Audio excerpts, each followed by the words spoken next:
Bueno, bienvenidos, bienvenidas a una nueva presentación de investigaciones del Centro de Investigación Político-Social, perdón, Político-Social Clave del Trabajo, CIPSTRA. En esta ocasión nos va a acompañar Domingo Pérez, que nos va a presentar su trabajo que ha estado desarrollando en los últimos años en el marco de su doctorado. Bueno, Domingo, para presentarlo, digamos, él es sociólogo de formación, magíster en Ciencias Sociales de la Universidad de Chile, y además tiene una maestría en Relaciones Laborales en la Universidad Central. Actualmente es candidato a doctor en Geografía en la Pontificia Universidad Católica, donde es becario CONICYT, y además participa como investigador en el Observatorio de Huelgas Laborales de COES y de la Universidad Alberto Hurtado, y por supuesto es un colaborador de CIPSTRA. Así que bueno, sin más preámbulos, les cedo la palabra a Domingo. Bienvenido. Bueno, buenas noches. Muchas gracias por la invitación. Ustedes ya varios nos conocemos. Soy un colaborador cada vez más estrecho de CIPSTRA y hemos estado haciendo cosas muy interesantes. Así que para mí, bueno, es un honor poder compartir mis investigaciones con ustedes y dado la labor que están realizando. Así que mis felicitaciones por la historia de esta organización. Bueno, vamos a empezar de inmediato con la presentación. Es una presentación, yo espero que sea de 20 minutos. Tanto por la temática, que me gusta llegar a cosas lo más posible concretas para la utilidad de los sindicatos, y también porque 20 minutos después parece que la concentración baja. Así que mi presentación, como ustedes sabrán, está titulada Sindicalismo, Territorio y Estrategia. ¿Qué es lo que les quiero traer para compartir y para que discutamos? Aprovecho de mencionar al tiro que prefiero que si hay dudas así del momento, me las pueden plantear al tiro, por favor. Creo que funciona mejor esa modalidad de diálogo. Y por supuesto después vamos a ver preguntas más generales. Aquí cerrar una pantalla. La presentación está dividida en tres partes. La primera y la última quiero que sean un poco más cortas, que no nos quedemos tanto en eso. Dado que la primera parte es la parte más teórica, quiero introducirles por qué es importante estudiar la relación entre territorio y la clase trabajadora. La segunda parte, me gustaría que pudiéramos quedarnos más tiempo viendo datos que tienen que ver con literatura que yo diría que está poco trabajada, que es el tema de la estrategia sindical y las posiciones estratégicas, pero desde una perspectiva socioespacial. Y aquí vamos a ver cómo se juegan dos grandes terrenos donde se pueden mover los sindicatos, que es la empresa y la ciudad. Y la tercera parte, vamos a derivar algunos problemas más contemporáneos que suceden a partir de cómo los sindicatos plantean su estrategia en el capital o en el espacio público. Y ahí quería traerles también algunos avances de resultados de la tesis doctoral que estoy desarrollando en la Pontificia Universidad Católica de Chile, en el doctorado de Geografía que está tutoriada por Johannes Rechner. Ahí les voy a traer algunos adelantos. Esto yo creo que es una investigación que le queda un año aproximadamente. Bueno, ¿por qué es importante estudiar en primer lugar, el tema de la espacialidad con los sindicatos? Y dentro de la espacialidad, la territorialidad en específico.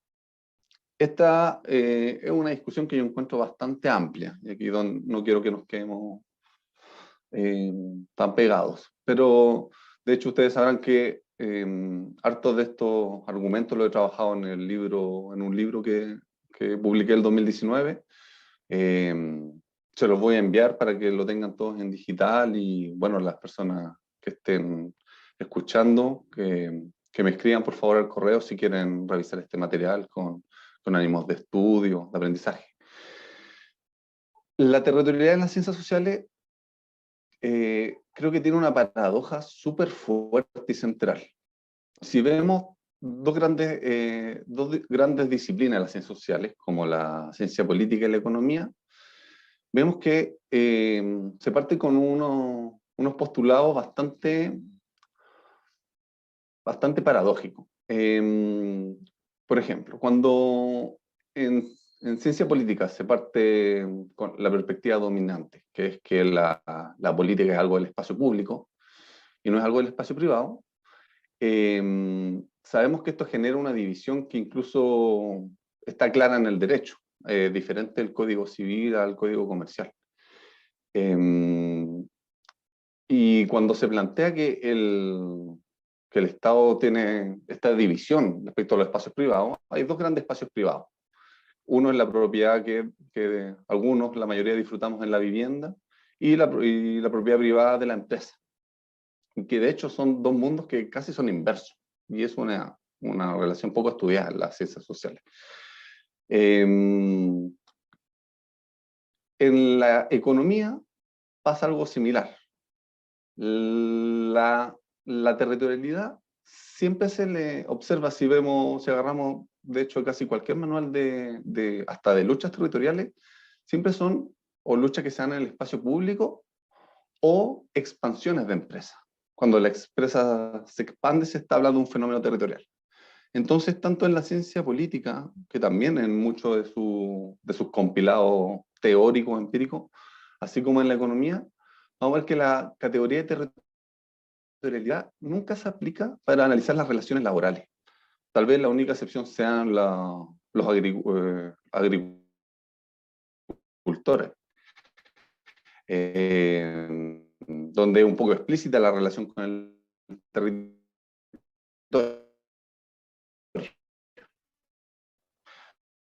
Pero en territorialidad, la relación laboral se omite. Si partimos al contrario, criticando esta corriente, que yo creo que viene básicamente de la perspectiva del paradigma liberal, de que la política es el espacio público nomás, o que el territorio es donde el capital puede avanzar, el marxismo se le puede contraponer con una visión, me parece, mucho más realista. Si analizamos cómo se constituye la empresa, yo diría que hay tres constituciones que son claves para pensar por qué la empresa es un territorio fundamental en las sociedades de clases sociales. El primero es la propiedad privada. Y hay, de hecho, de esto sí hay literatura de cómo la propiedad privada, esta relación jurídica que hay con el Estado, genera territorio. Pero no hay estudios de esto derivados de las relaciones laborales. En la teoría, segundo punto, ahí en la teoría del control del proceso de trabajo, también hay un gran volumen de literatura que ve todas las formas de control de la fuerza de trabajo y cómo se disputa este control, pero no hay casi ninguna literatura del control territorial. De hecho, hay una que se aproxima y es solo literatura de management. Creo que eso va hablando de que el management tiene mucha más, y los capitalistas tienen mucha más conciencia que están tratando de dominar un territorio cuando quieren llevar a cabo la producción. Y todo esto lleva a un resultado que hay una geografía política de la empresa, que es muy clara.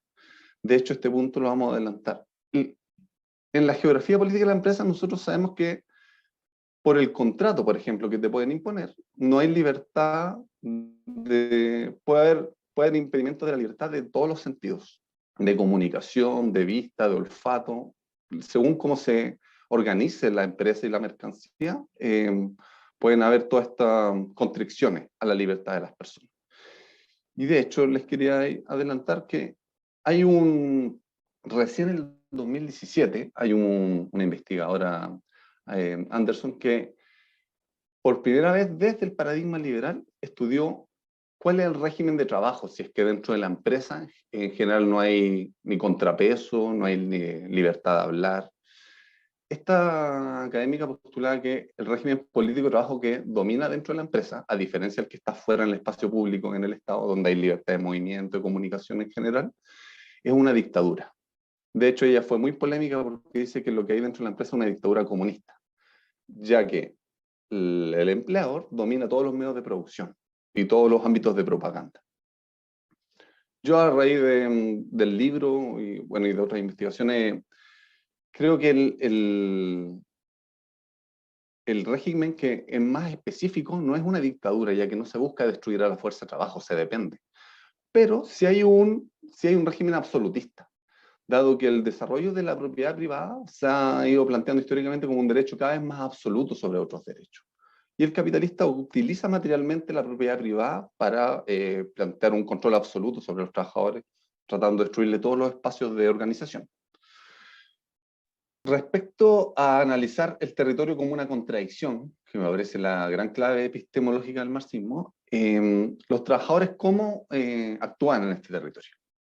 Y yo creo que aquí la contradicción principal es que los trabajadores tienden a constituir espacios seguros, es decir, espacios que tengan autonomía de la vigilancia patronal, ya sea para descansar o hasta para trabajar tranquilos o para empezar a conspirar, que es el principal camino que se ve cuando se quiere armar un sindicato. Como no existe libertad sindical, dado que uno no puede ni siquiera hablar normalmente, menos va a gritar de que puede crear un sindicato, todo esto se tiene que hacer de forma oculta, sigilosa, silenciosa. Entonces los trabajadores desean apropiarse de los medios de producción al punto de buscar espacio en estos medios de producción donde poder estar tranquilos. Y si se puede desarrollar una crítica a espalda de los superiores. Estos espacios son súper interesantes porque en esto se transforma la conciencia. Es decir, si estás en un espacio con una cámara, con el empleador, obviamente tu conciencia lo sabe y te genera ciertas ideas diferentes. Pero en estos espacios donde los trabajadores pueden socializar, por ejemplo, imagínense la cocina de una empresa, donde es el punto donde se pueden pillar trabajadores de diferentes secciones de trabajo. Entonces es un punto donde se empiezan a cruzar información y se empieza a entender mejor todo el territorio. ¿A qué lleva la consolidación de estos espacios seguros? Que cada vez son más difíciles de desarrollar con las transformaciones que vive la empresa. Lo primero es que cuando hay un grupo que trata de llevar la iniciativa de crear un sindicato, empieza a utilizar estos espacios seguros. Hay espacios seguros que pueden llegar a ser totalmente marginales en el control territorial de los trabajadores. Por ejemplo, hay historias de trabajadores que han constituido la lista de la afiliación sindical en el baño de la empresa, ya que y con el tiempo preciso para no levantar sospechas en la gerencia. Y si lo llevamos más allá, de hecho, esto espero que varios lo hayan visto en el documental que pude realizar con Renato Denis, que es el documental que se llama Pueblo en Huelga, que ahí mostramos este relato de que para crear el sindicato los trabajadores tienen una geografía política súper clara, que son 3 movimientos básicamente. Primer movimiento es de retaguardia. Empiezan a ver que los espacios seguros son muy pocos y escasos, poco herméticos en la empresa. Entonces, primer movimiento, hay un repliegue. Y la gente empieza a hablar más fuera del trabajo, si que quiere crear un sindicato, que dentro del trabajo. En un segundo movimiento, están en este repliegue, hablando ya sea en la micro o en sedes sociales que se pueden juntar o en los espacios donde salen a comer, se empieza a utilizar estos espacios seguros externos y algunos quieren llevar la iniciativa al sindicato y el sindicato generalmente se instituye ahí. Generalmente se instituye en sedes sociales, ya sea sedes sindicales y también sedes de juntas de vecinos. Es decir, espacios bajo control de los trabajadores. Y el tercer movimiento es que cuando ya está instituido el sindicato, recién se puede volver como con herramientas de seguridad, a cruzar las murallas de la propiedad y plantear que hay algo nuevo, que hay un sindicato y ya está constituido. Y es como un golpe sorpresa para los empleadores. Entonces, bien clara la geografía política y cómo se retrocede y después se dan 2 pasos de avanzada. Y de hecho, en modelos muy conflictivos, como lo que se vive en Chile, en general el sindicato se crea para al tiro plantear una lucha, ya dado que se plantea para resolver un problema. Y en las movilizaciones huelguistas, ahí podemos ver que nuevamente se desata un control territorial ya ahora mucho más complejo de parte de los trabajadores. Pero que de nuevo sigue operando la territorialidad de que el derecho a huelga en general no se puede desplegar dentro de la empresa. Son mínimos los países que permiten eso. De hecho, alguna vez lo traté de investigar y encontré que está Uruguay y en algunos casos italianos, recuerdo, y no encontré nada más. Entonces la huelga, de nuevo, solo se puede desenvolver en el espacio público. Y por eso siempre vamos a estar alrededor de la empresa tratando de bloquear la entrada. Pero es un territorio muy difícil de sostener, de cruzar. De esto, de hecho, se pueden derivar al tiro tres propuestas de derechos sindicales nuevos que no tienden a existir en las leyes. Un primer derecho sindical que debería existir es que los trabajadores, más allá de si hay un sindicato o no, deberían tener sí o sí una sede social separada de la empresa, para que no haya micrófonos ni cámaras, donde tengan autonomía y la gente pueda almorzar, guardar cosas, pero que sea un espacio de autonomía de clase. Una sede social al lado de cada sede de cada empresa, de cada sucursal, de cada lugar de trabajo. Un segundo derecho es que la huelga debería poder realizarse dentro de la empresa, es decir, en contacto estrecho con los medios de producción.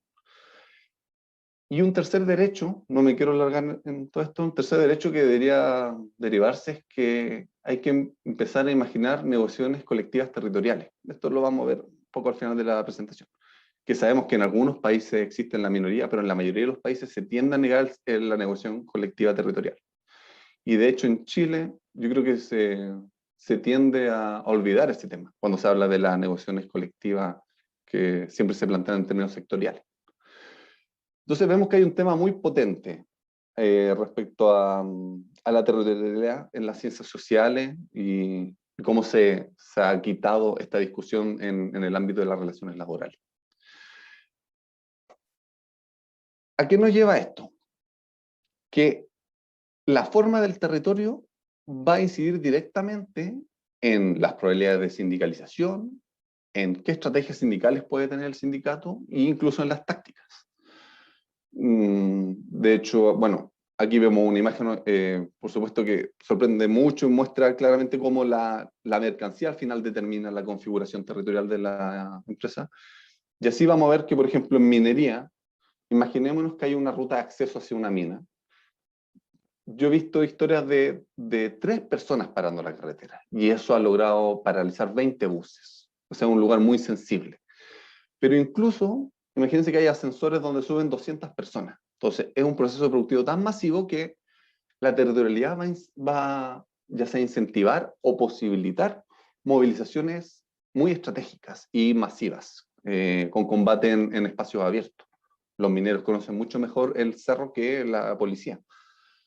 Pero en otros lugares como supermercado, los trabajadores van a tender a buscar bloquear los accesos. Y hay imágenes de que bloquean los accesos con los carros de supermercado, porque esos son los medios de producción de lo que hay en su lugar. Y afuera ya empieza el conflicto con la policía porque están en el espacio urbano. Entonces, es muy claro cómo el espacio va a incidir. Y sucede que en estas discusiones de la posición estratégica, yo diría que primó por un buen tiempo la visión de que las posiciones estratégicas tienen que ser derivadas de un análisis funcional o relacional abstracto del proceso productivo.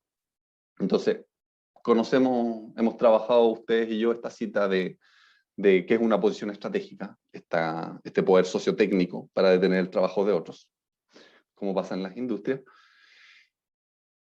Y Womack dice precisamente que lo importante no es la geografía, sino que es la posición en la división técnica del trabajo. Pero Womack, en ese mismo libro, tiene una historia que me pareció muy interesante. Habla de un caso de una huelga donde los choferes jugaron un rol destacado, porque los choferes lograban mover la información a diversas áreas de la empresa en el país. Pero él acusaba de que, no recuerdo si es que o no tenían poder estructural, no me acuerdo de todo el proceso productivo, o de que no lo utilizaron, y que ese fue el factor de derrota de esa huelga. Yo creo que aquí, en ese análisis que hace Womack, estamos viendo claramente que pueden haber 2 tipos de posiciones estratégicas, al menos. Están estas posiciones estratégicas industriales, para detener mecánicamente la producción, y posiciones estratégicas en el espacio.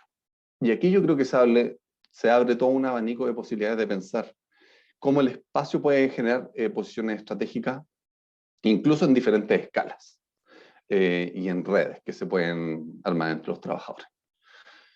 De hecho, Y esta cita me parece muy importante, pero en una literatura que es muy escasa, ya que estoy tratando de avanzar en los problemas de investigación.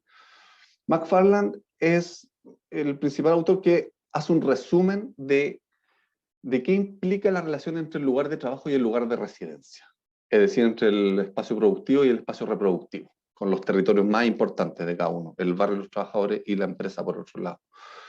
Plantea que cuando había una relación estrecha, especialmente una relación física estrecha, cercana, geográfica, entre estos dos lugares, él ha notado en los estudios que revisa, que no son tantos, lo repito, pero la conclusión más amplia que hay al respecto, es que cuando se daba esa relación, los trabajadores tenían una disposición política mucho más holística. Empezaban a politizar todos los ámbitos de la vida. Segundo, tenían una acción política y militante mucho más probable. Aumentaba la probabilidad de militancia y de generar acciones en torno a eso. Y tercero, y esto me parece clave, y es lo que vamos a retomar más adelante, es que las huelgas eran más difíciles de ser derrotadas, ya sea por métodos pacíficos o violentos. Este factor socioespacial me parece clave porque Stillerman, por ejemplo, lo hemos leído varios de nosotros, tiene estudios que concluyen lo mismo, analizando, por ejemplo, el caso de una industria aquí en Santiago, en San Miguel, de que la cercanía entre la empresa y el barrio de algunos obreros permitía enfrentar a la policía de una forma mucho más sostenida y proyectable, y eso hacía que finalmente la negociación colectiva se lograra imponer al punto de derrotar a los empleadores. Yo tengo un texto que se va a publicar en unos meses, que estuve analizando la territorialidad de los subcontratistas en minería. De hecho, se plantea que la subcontratación es un régimen geográfico de explotación específico. Y un factor clave para la movilización de los subcontratistas que se movilizaron en Chile el 2006 fue que en algunas regiones también había una cercanía de la vivienda y de la carretera. Y los dirigentes ocuparon estratégicamente eso para poder bloquear la carretera, sostener el combate con la policía y así agotar la resistencia de la empresa. Entonces, ese punto que me parece que se va repitiendo, y de hecho vamos a revisar otras literaturas, me parece que es un factor clave de cómo buscar las victorias en los trabajadores. Esto ha llevado, esto y transformaciones en el ámbito socioespacial del trabajo, llevaron a que hay diversas fuentes de literatura que desde los 90 empezaron a analizar mucho casos de sindicatos revitalizándose de forma local, barrial o comunitaria. Y aquí yo, de las revisiones de literatura que he hecho, diría que hay 5 grandes fuentes de literatura que hablan de esta forma de cómo los sindicatos se aproximan al espacio y por tanto no necesariamente se restringen a la empresa, sino que empiezan a mover fuera y dentro de la empresa. El primer caso, que no hay muchas literaturas que lo destacan por su valor territorial, pero es que las empresas recuperadas, que sabemos que son más prolíficas en Argentina, y lo cual me parece impresionante que estén acá al lado y tengamos regímenes políticos tan distintos y que aquí no lo podamos imaginar. Muchas empresas recuperadas por los trabajadores en Argentina tienden a desarrollar un trabajo comunitario. Bueno, de esto conocemos mucho, no me interesa alargarme, pero es una experiencia muy contemporánea de sindicatos actuando en el barrio. Una segunda fuente es la estrategia que le llamaban en inglés organizing, organización, se puede traducir simplemente, como poner todos los recursos a disposición solo de crecer organizacionalmente. Y uno de los estudios pioneros al respecto muestra que hubo un cambio en la estrategia de los sindicatos, dejando atrás el sindicalismo de negocios, que es básicamente el gran sindicalismo que se queda dentro de la empresa nomás. Eran estrategias de jóvenes activistas que luego en su lugar de trabajo traían estas experiencias comunitarias y empezaron a plantear que había que visitar a las colegas de trabajo que querían afiliar al sindicato, había que ir a visitarlos a sus barrios y a sus casas. Y eso les reportó muy buenos resultados de cómo aumentar la tasa de afiliación. Y aquí hay otras experiencias más específicas. Por ejemplo, los centros de trabajadores, que es algo que en Latinoamérica no se escucha respecto a eso, pero son organismos generalmente ONGs o fundaciones que le dan asesoría legal, sobre todo a trabajadores migrantes. Y también aquí hay estudios específicos de las diferentes estrategias territoriales o enredo comunitaria, de cómo estas fundaciones, organizaciones se despliegan en diferentes partes de la ciudad o en barrios específicos y ayudan a los trabajadores más precarizados a organizarse. En geografía hubo una literatura muy específica de esto, que se llama sindicalismo comunitario, que era el rescate un poco de las cosas que acabo de mencionar, resaltando específicamente organizaciones sindicales que no solo le interesaba salir de espacio público para aumentar las tasas de afiliación, sino que le interesaba contactar a las organizaciones civiles alrededor de la empresa para generar campañas de diferentes temas, no solo laborales. Una cuarta fuente de literatura, yo tengo un texto al respecto, y existen algunas experiencias también que he visto en Sudáfrica en otros años, es de organizaciones que plantearon insertarse específicamente en los barrios de trabajadores precarizados, lo que, bueno, en Chile le llamamos principalmente poblaciones. Acá hay una experiencia de cómo, utilizando los espacios de iglesia o de las casas de los trabajadores, etcétera, se dedican a hacer talleres sindicales únicamente en las poblaciones, para llegar a los trabajadores que en general no se contactaban porque no los veían en los circuitos de empresa en general.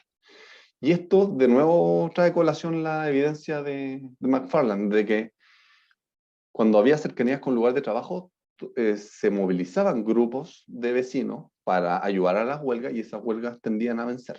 Era un factor muy importante. Solidaridad territorial con las huelgas. Y las huelgas generales, que se están cada vez reactivando más en la escena internacional, también tienen un componente territorial muy importante, ya que la mayoría de las huelgas generales hoy en día están siendo llevadas a cabo por trabajadores precarizados, no sindicalizados. Entonces, en muchas ciudades neoliberales, estas huelgas generales se están sosteniendo básicamente por conflictos en la periferia de la ciudad, en los barrios más marginados. Entonces, tanto estas fuentes de literatura, que a mí me parece que en Chile traen a colación una pregunta que a veces se dejó muy en el prisma de la historia, de que es que yo creo que hay bastantes posibilidades de recrear las mancomunales o derechamente los cordones industriales hoy en día. Solo que es un proyecto territorial que no se ha tendido a retomar. Yo creo que el concepto que cruza todos estos podrían ser barrios sindicales, ya que se pueden crear zonas de la ciudad hegemonizadas por la actividad sindical, ya sea zonas económicas, por ejemplo, Cordón en Vicuña Maquena o en Paseo Ahumada, etcétera, o en sectores residenciales, como estos talleres sindicales que les mencionaba en los barrios. Entonces, si analizamos qué posiciones estratégicas en el espacio pueden existir, yo creo que sale un mundo de evidencia que la he estado revisando para un trabajo que espero publicar en unos meses, que vemos toda esta lista de posiciones tácticas influenciadas por el espacio. El primero, que es lo que mencionaba Gumac, hay trabajadores que tienen un poder comunicativo clave, porque son trabajadores nómades. ¿En qué sentido? Que su puesto de trabajo se basa justamente en movilizarse. Entonces, trabajadores que se mueven por diferentes partes de la empresa son claves para afiliarlos al sindicato o para ello incluso empezar el proceso de organización. También he visto, alguna vez estuvimos haciendo una entrevista con trabajadores de limpieza que trabajaban en minería, que hay trabajadores de limpieza que incluso acceden a la oficina privadas de la gerencia. Entonces, tienen una posición socioespacial clave para robar información que puede ser clave para la afiliación de los sindicatos. De hecho, hay sindicatos que no saben cuáles son sus colegas de trabajo, ya que el derecho de propiedad en Chile hace que ni siquiera exista un listado de cuáles son los lugares de trabajo en Chile. Por supuesto, manejar imprentas en la ciudad, es decir, tener un contacto cercano con trabajadores de imprenta, es una posición clave para la propaganda y la agitación de los sindicatos. Lo que mencionaba, aliarse con organizaciones comunitarias e incluso usar sus redes sociales también es un factor clave. Hay muchos sindicatos que también son pobres, que son los sindicatos que van naciendo en los últimos años en empresas más chicas, Pero tener una sede social que utilizar, ya sea prestada o propia, es un salto cualitativo para la capacidad de organización de un sindicato. Incluso hay familiares claves en los sindicatos. Ahí tengo historias de trabajadores que tenían un problema para generar el proceso de sindicato, los empleadores no los dejaban ingresar. Y había un trabajador que su esposa era médica. Y ella le logró generar licencias de enfermedad para que pudiera faltar al trabajo sin que lo echaran esos días y él se pudiera ir a pasear como cliente.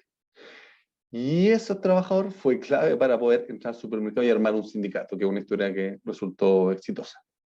O inclusive en minería y en muchos lugares, la movilización de las familias para sostener el conflicto también ha sido un factor clave para vencer. Básicamente donde yo he visto es que se mantiene esta relación estrecha entre empresa y casa es en sectores industriales, portuarios, mineros.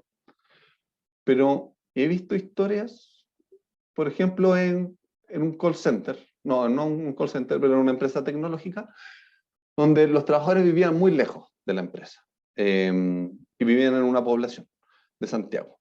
Yo pensaba que esto simplemente disminuye la probabilidad de sindicalización, pero justo estos trabajadores vivían en la misma población. Entonces se podían ir todos los días conversando y ellos al final fueron los dirigentes del sindicato. Entonces, a pesar de que tenían una distancia gigante, la comunión entre ellos jugó al revés y pudieron armar el sindicato. En negociaciones colectivas y huelgas, nuevamente hay muchas posiciones clave. Y aquí repito, y me parece que la principal, es que yo creo que un factor clave es buscar a los socios que tienen residencias cercanas al lugar de trabajo. Si esos socios pueden prestar sus viviendas o su sede vecinal, etcétera, como espacios seguros externos, el sindicato va a tener un salto de poder muy importante. Por supuesto, esto es más conocido, los sabotajes que obviamente se tienen que realizar en espacios ocultos a la empresa. Un factor territorial básico, que lo vemos diariamente en noticias, en videos, etcétera, es que la huelga en general es el corte de acceso a la empresa. Dado que no se puede invadir la empresa, se busca detener todos los accesos. Una táctica territorial que me pareció increíblemente inteligente es que en una empresa con sucursales habían trabajadores que cruzaron a los trabajadores que se iban a movilizar entre una y otra sucursal. ¿Para qué? Porque si esos trabajadores se movilizaban fuera de su propia sucursal, la gerencia los iba a identificar y iban a quedar en la lista negra. Y ellos mismos se iban a atemorizar con la movilización, le iban a hacer de una forma más débil. Pero aquí cruzaron la gente de las diferentes sucursales y fueron a movilizarse al otro lugar de trabajo. Y así la gerencia no reconocía ninguna cara y eso funcionó bastante bien. Movilizaciones que he visto en mineros o en otros ámbitos que utilizan los mismos instrumentos de producción, como los aparatos de georreferenciación con GPS, para poder hacer planes de acción para cortar las carreteras, etc. Y así también hay sindicatos que tienen estrategia que la hemos visto, esta estrategia de ir a movilizarse a estos edificios donde están todas las oficinas directivas, que es importante porque movilizarse en esos edificios empieza a complicar a todas las otras empresas que tienen oficinas ahí y los empleadores empiezan a pelear entre ellos. Incluso hay sindicatos que han ocupado la estrategia de ir a movilizarse al barrio donde vive el empleador. De hecho, a veces esta información se ha sacado por trabajadores con posiciones claves que han podido rescatar la información de dónde vive el empleador. Entonces, me parece que con la perspectiva socioespacial hay una discusión epistemológica de por qué ha estado oculta, no voy a entrar en eso, pero abriéndola en estas décadas cada vez más, hay todo un mundo que investigar de qué posiciones son más estratégicas en la empresa.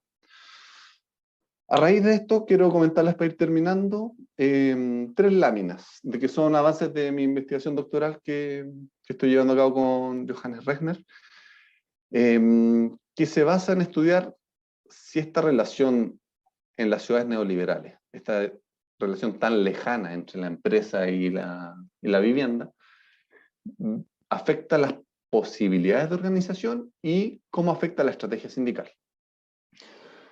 Bueno, esto es un mapa introductorio para que nos hagamos una idea de que el color de fondo que aparece en cada comuna, esto es Santiago desde una perspectiva amplia, aquí de hecho no está demarcado el límite urbano, vemos que Pudahuel y Maipú tienen toda una zona de agricultura hacia la izquierda, y que de hecho tienen tasa de sindicalización importante los agricultores en específico alrededor de Santiago. Vemos que el color que está en el fondo de cada comuna representa el primer empleo, el empleo más masivo de esa comuna.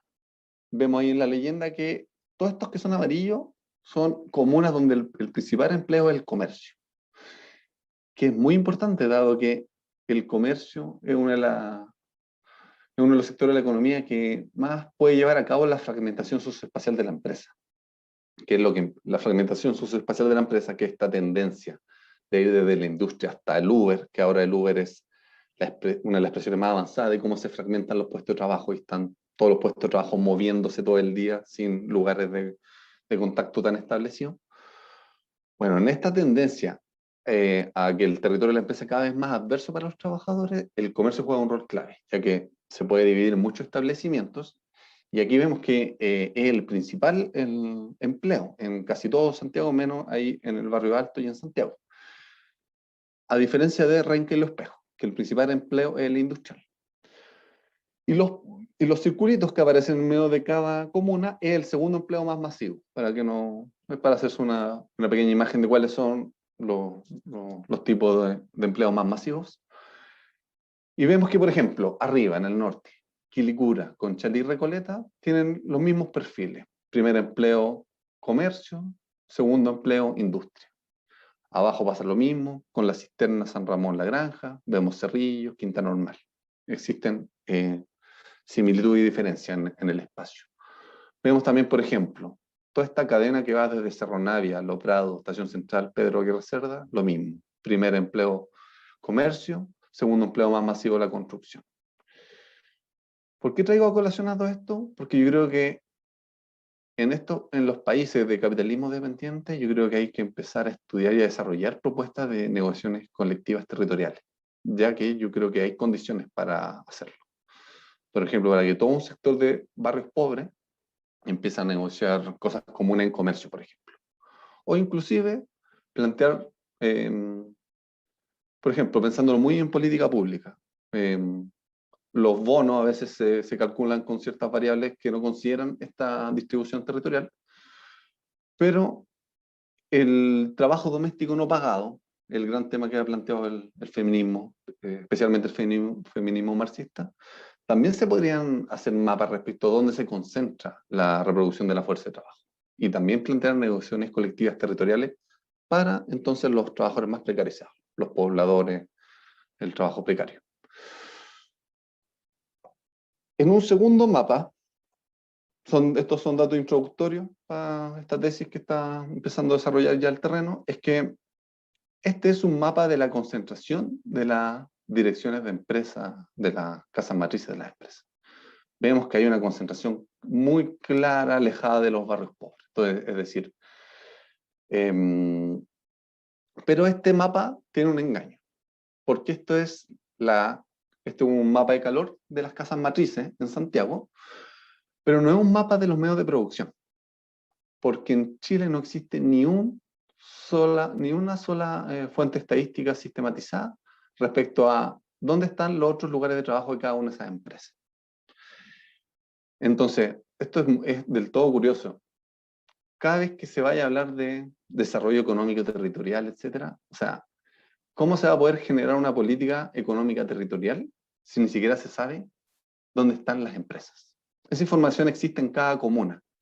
Algunas comunas tienen los papeles más desordenados, otras los han perdido, otras no.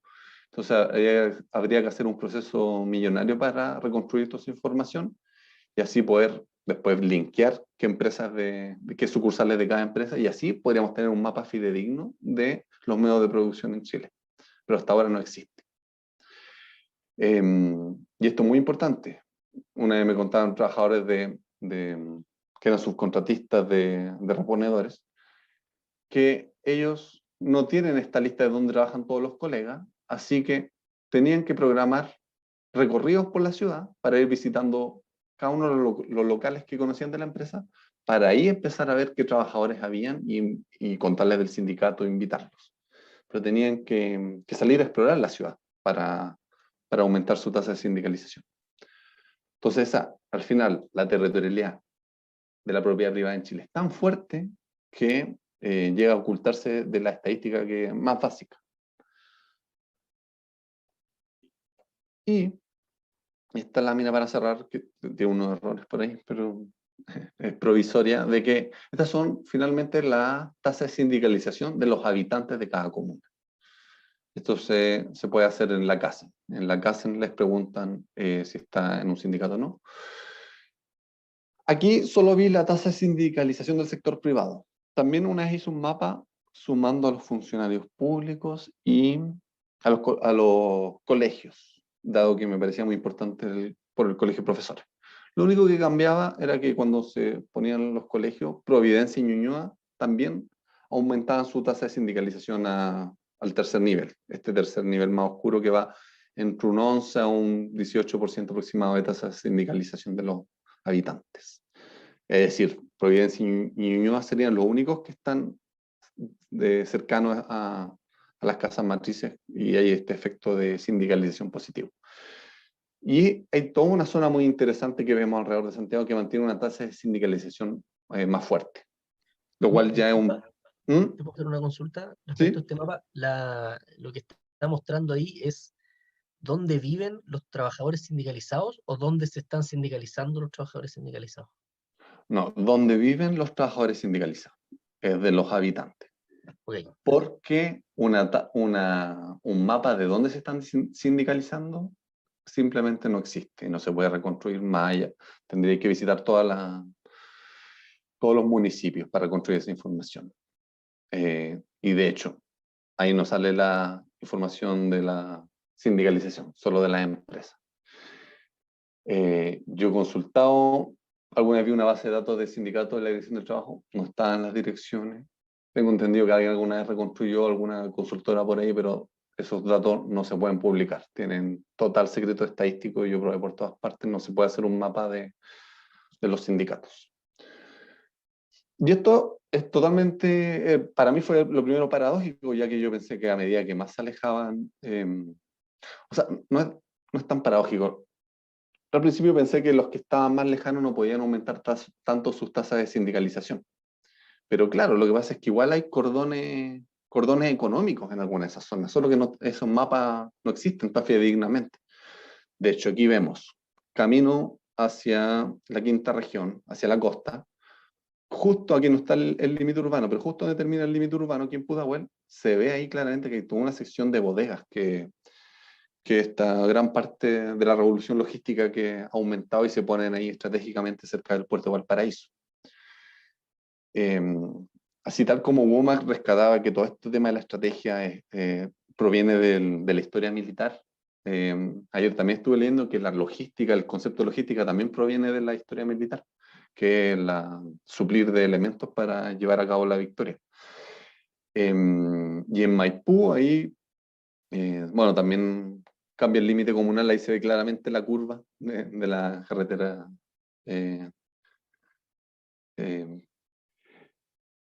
Entonces, vemos que al final estos datos, no existen los datos de la propiedad privada, sí existen los datos de los trabajadores, y ahí es por lo cual yo estoy empezando a hacer un terreno que voy a comparar a trabajadores sindicalizados y no sindicalizados, que vivan en barrios precarizados, para estudiar sus probabilidades, su estilo de organización sindical.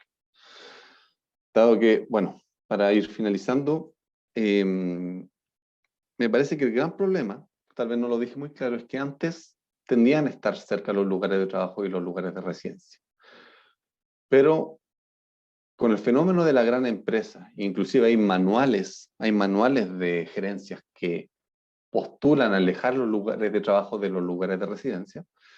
Todo esto está hablando de que antes el poder estratégico de los trabajadores no solo era un poder estratégico dentro de la producción, sino que también era por su cercanía con el lugar de reproducción. Y esto es lo que el capitalismo está logrando superar mucho más hoy en día con la revolución logística y tantos fenómenos. Entonces, bueno, esta es parte de una de las bibliografías más importantes respecto a todos estos temas, de los suburbios, de los trabajadores, de que las empresas funcionan como un gobierno privado. Hay texto de Moody, muy importante, de cómo la revolución logística está cambiando la fisonomía, el territorio de la lucha de clase. Así que eso, esto es parte de mi investigación, le agradezco mucho y ahora quiero escuchar sus preguntas.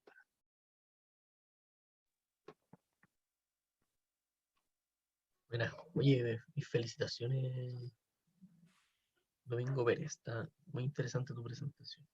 Vale, vale. A ver, Al fin entiendo qué ahí es lo sí. que estás haciendo. Eso, esto traté de ser una exposición breve, hasta creo que me pasé el tiempo, pero ahora podemos ahondar en algunos detalles. Bueno, veo una palabra, así que me dé el cuento, por favor.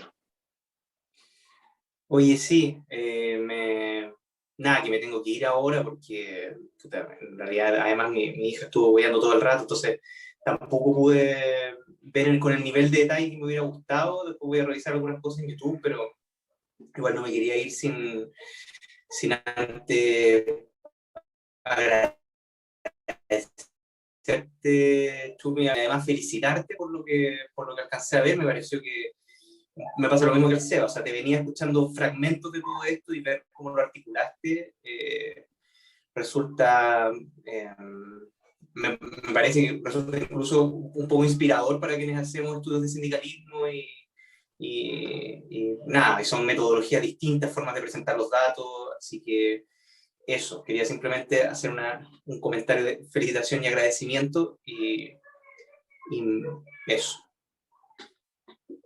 Gracias.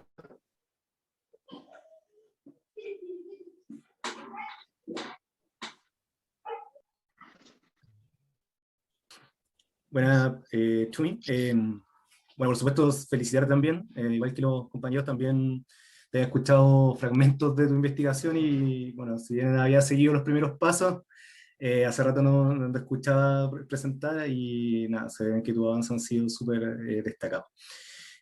Como comentario o pregunta, no sé, en realidad, si es que has trabajado o has leído algo sobre el concepto de regímenes locales de producción, no, perdón, regímenes locales de control laboral.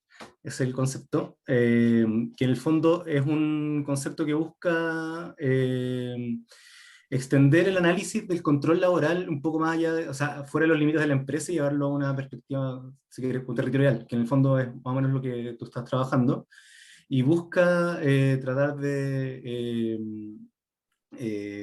hacer discutir a los espacios productivos con los espacios de reproducción o de consumo también. Entonces, justamente debate mucho sobre esta relación entre el lugar donde, bueno, se reside, donde se consume, se reproduce, con el lugar donde se está ejerciendo la labor, digamos, asalariada, ¿cierto? Y cómo esta separación geográfica que se da hoy en día, donde, por ejemplo, los trabajadores de la minería, bueno, trabajan en la segunda región, pero pueden vivir en la octava y así en un montón de sectores productivos, cómo eso termina también afectando a sus capacidades de organización y, bueno, el control que la empresa misma termina ejerciendo, ¿cierto? Porque en el fondo a la empresa no le basta solamente con tener un control del proceso productivo en sí mismo, sino también de parte del proceso de reproducción. Y lo que discute es que mucho de ese control lo lleva a partir del acceso que tienen al mercado del trabajo los trabajadores. Entonces, a partir de las condiciones que se les generan, pueden como determinar ciertos comportamientos fuera del lugar mismo de trabajo. Como, no sé, listas negras, me imagino, cosas de ese tipo. Eso. Muchas gracias por tu presentación. Bueno, te comento el tiro y por si se imaginan más comentarios, preguntas. Interesante porque justo la semana pasada otra persona me lo mencionó, creo que tengo que volver. Yo hace tiempo leí los textos fundacionales de eso. Y justamente alguien me decía que los vuelva a leer en torno a este tema de la territorialidad para ver cuál era la cercanía y diferencia específica. Yo, corrígeme mi recuerdo, a mí hay algo que me hizo revisar eso y seguir adelante, que era que que el gran elemento empírico al que llegaba esa propuesta era estudiar los mercados laborales de trabajo, los mercados laborales locales. Y a mí era parte de, de la crítica que quería plantear, de que tal vez la división que ha planteado el capital es tan fuerte que creo que siempre al menos van a tener que haber dos grandes fuentes de datos. Y más allá de estudiar la relación subyacente entre la producción y la reproducción. Pero cuando hablan de los mercados laborales, yo decía, pero es que no pueden quedarse solo en el mercado, pues, sí, también tenemos que analizar la territorialidad dentro de la empresa. Entonces siento que, y claro, tenemos el mismo interés de vincularlo a la reproducción, pero creo que se quedaron ahí. A mí me da la impresión de que, como esa literatura estaba fuerte creo que los textos fundacionales son de Australia, en muchos de estos países siento que el régimen político en la empresa no es tan cerrado al Estado que está afuera como sucede en el capitalismo dependiente. Entonces creo que ellos no sufren tanto la división territorial tan fuerte que hay entre producción y reproducción. Y tal vez por eso he pensado que tienden a esos resultados de investigación. Pero lo que he visto que en el neoliberalismo en general es diferente. El régimen político que existe dentro de la empresa es inverso al régimen político que está afuera. Como decía, si tu contrato de trabajo... Hay gente que su contrato de trabajo es estar todo el día frente a una muralla. No puede hablar con nadie. Hay otra gente que le pueden cambiar lo que puede escuchar, la vista, el olfato, el tacto. O sea, te pueden manipular todos los sentidos. Y así, finalmente, te manipulan la conciencia. Y en el espacio público tiende a pasar todo lo contrario. Así que, pero tengo que retomar esa literatura, así que interesante que me lo hayáis mencionado. Eso. Yo, Domingo, hola primero. Bueno, gusto verte acá. Oye, primero, muy buena la presentación. Me parece que lamentablemente yo no he podido leer tu libro, lo tengo ahí prontamente en carpeta, pero sí he leído varias cosas de las que hay hecho y me parece que también van en una línea similar y son sumamente interesantes. Esta articulación o esta otra mirada de entender el sindicato, principalmente poniendo en cuestión esta limitación al interior de la empresa. Te quería hacer como dos consultas o comentarios, no sé. Una, no sé si tú has revisado algunas cosas que relativas a poblaciones obreras vinculadas directamente a la fábrica. Estoy hablando de década del 50, 60, qué sé yo. O las economías o enclaves, por ejemplo, Potrerillo, Salvador, donde, digamos, el límite de la empresa no estaba solo en lo que tradicionalmente concebimos como empresa, sino que las poblaciones creadas por la empresa también de alguna forma estaban bajo el control de la empresa, ¿cierto? Pienso en Yarur, aquí en la población Yarur, zona sur de Santiago, cosas así. Es decir, como que el límite se difuminaba un poco y salía de la empresa clásica, digamos, el límite. ¿Ya? Eso como lo primero, no sé si tú has visto eso o qué opinas de eso. Como que la empresa tenía también injerencia en esos lados, porque la empresa construía la sede social de la población y también se metía ahí. Lograba darle casa a un sapo, digamos, cosas así. Y lo otro, preguntarte, o esta es un poco mi apreciación, que yo veo que al parecer en Chile el sindicalismo está como mucho más limitado a la empresa, ¿cierto? Y algunas experiencias como la que tú has recogido de repente en los años 80, esta articulación, o algunas otras, hoy día al parecer son poco, esto es mi mirada, poco masivas o poco difundidas, como podrían serlo, ¿ya? Como pensando quizás alguna experiencia como la de Argentina que tú señalás, acá me parece que es mucho menor. No sé si tú compartís esa mirada. Y si es así, ¿por qué tú crees que acá al parecer el sindicato está tan amarrado a la empresa?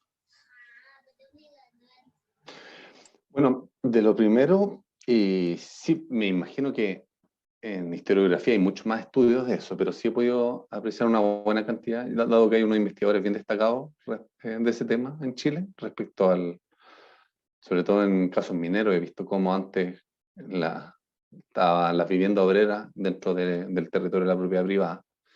Entonces se trataba del control extensivo, que le llamaban, de querer tener el control a toda la familia. Y le ponían las iglesias, etcétera, los teatros.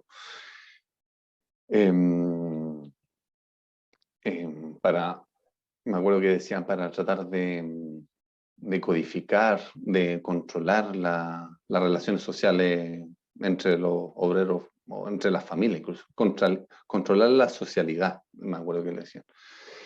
Y ahí tal vez me faltó una lámina, que era el gran contrapunto que estaba empezando a discutir, que es que a mí lo que me interesa es estudiar cómo ese fenómeno que tú me decís que antes estaba tan estrecha, la producción y la reproducción, se ha ido cada vez separando más con el avance del neoliberalismo y la acumulación histórica del neoliberalismo que genera hoy en día grandes metrópolis. Entonces, ¿cuál es la tesis que veo que está sucediendo entre esa historia antigua y la actual? Es que el capital, por su acumulación de tecnología, cada vez puede adquirir más una flexibilidad del espacio laboral. Yo creo que históricamente está ocurriendo una flexibilización del espacio laboral. Entonces vamos desde este ejemplo antiguo, donde las industrias, las mineras tenían a los obreros al lado, a una flexibilidad hiper avanzada hoy en día, y por eso nombraba a Uber como el caso ya, el caso opuesto de la desconcentración máxima en la relación social de producción. Entonces, y creo que esto es una tendencia todavía muy imperante, entonces creo que por eso hay que problematizar este tema. ¿Cómo llevar a cabo esta fuerza territorial dentro y fuera de la empresa cuando cada vez más la empresa se está disolviendo? A mí la conclusión que veo cuando los trabajadores hacen un repliegue territorial para crear un sindicato y piden sedes sociales o hablan fuera en la empresa, etc. Para mí la tendencia que se está diciendo es que los trabajadores necesitan espacio fuera de la empresa. Y creo que esto cada vez va a ser más importante a medida que cada vez esté más disuelto el espacio de la empresa. La empresa va a seguir avanzando en estos espacios de flexibilizarse hasta disolverse en pequeños puntos moviéndose por la ciudad. Entonces creo que cada vez va a ser más importante el sindicalismo fuera de la empresa.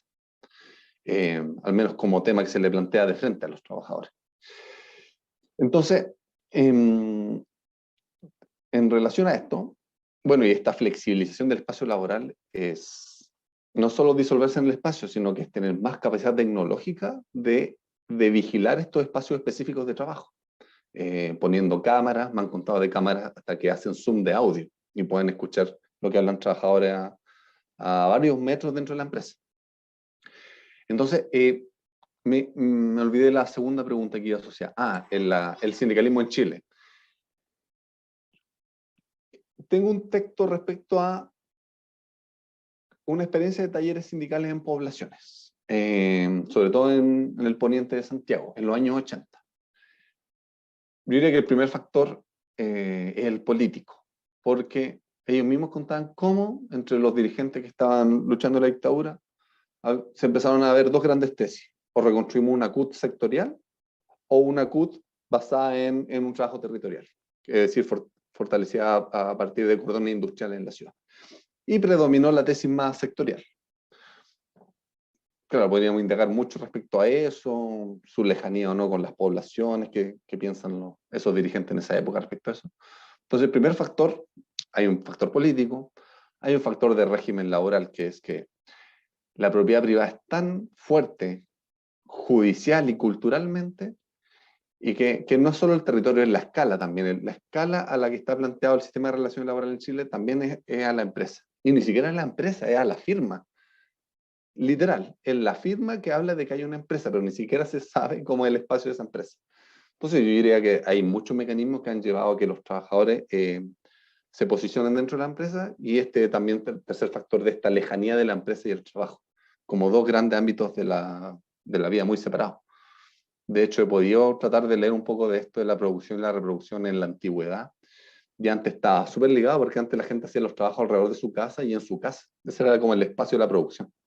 Era lo que cultivaba y las herramientas en un taller dentro de tu casa. Entonces creo que hay toda una historia de la producción y reproducción, que es la gran crítica que planteo, que no solo las ciencias sociales, sino que hasta las ciencias sociales críticas no han estudiado la interacción que hay. O los estudios son de los barrios pobres o de las relaciones laborales, pero no hay mezcla de esos estudios. Así que eso pues, me parece un temazo ese tema.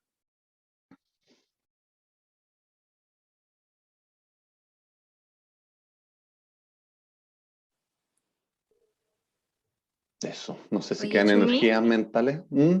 no, yo tengo una pregunta, no, corta en realidad. El, como esta relación de la empresa como territorio y el lugar donde viven los trabajadores y todo esto que está viviendo, lo está analizando en la región metropolitana, ¿verdad? Sí, sí, yo quería O sea, estudiar porque me pregunto... Quería estudiar al principio las tres grandes ciudades, ya que me imagino que Valparaíso y Concepción puede ser muy diferente, pero no me alcanzaba la fuerza y los recursos.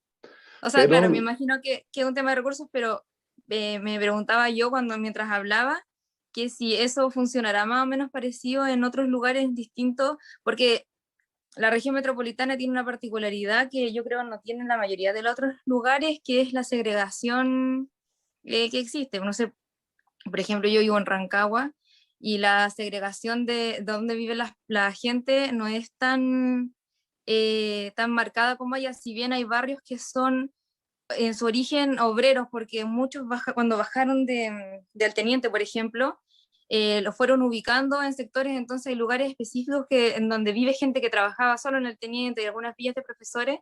En general es todo bien mezclado, de hecho hay varios lugares en donde puedes encontrar como casas muy grandes y al lado una casa muy pequeña, muy pobre, etcétera.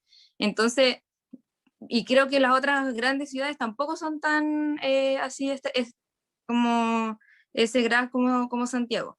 Entonces me preguntaba si eso era algo que tú crees que funcionaría distinto en relación a lo que estabas estudiando. sí, totalmente. De hecho, al final elegí Santiago porque quería estudiar una tendencia macro del capitalismo, dado que la segregación y los estudios internacionales lo comprueban, es una tendencia que está creciendo, la segregación sociogeográfica en lo que van siendo cada vez más las grandes metrópolis. Eso es un fenómeno que está pasando. De hecho, algunos estudiosos de eso dicen que ya el 50% de la población mundial vive en barrios con niveles de precarización. Y la estadística en Santiago es tal cual. El 50% vive en barrios precarios.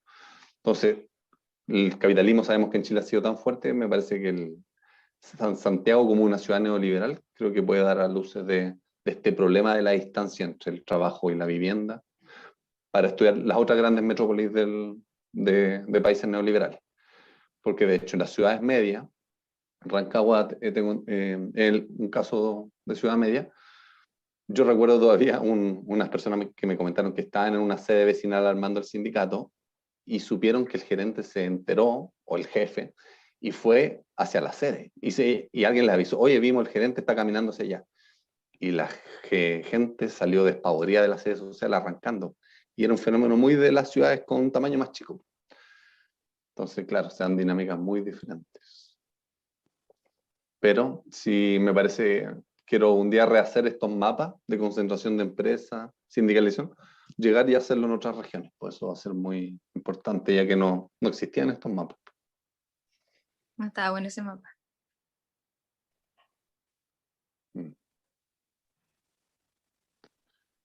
Bueno, no sé si hay algún otro comentario, alguna pregunta.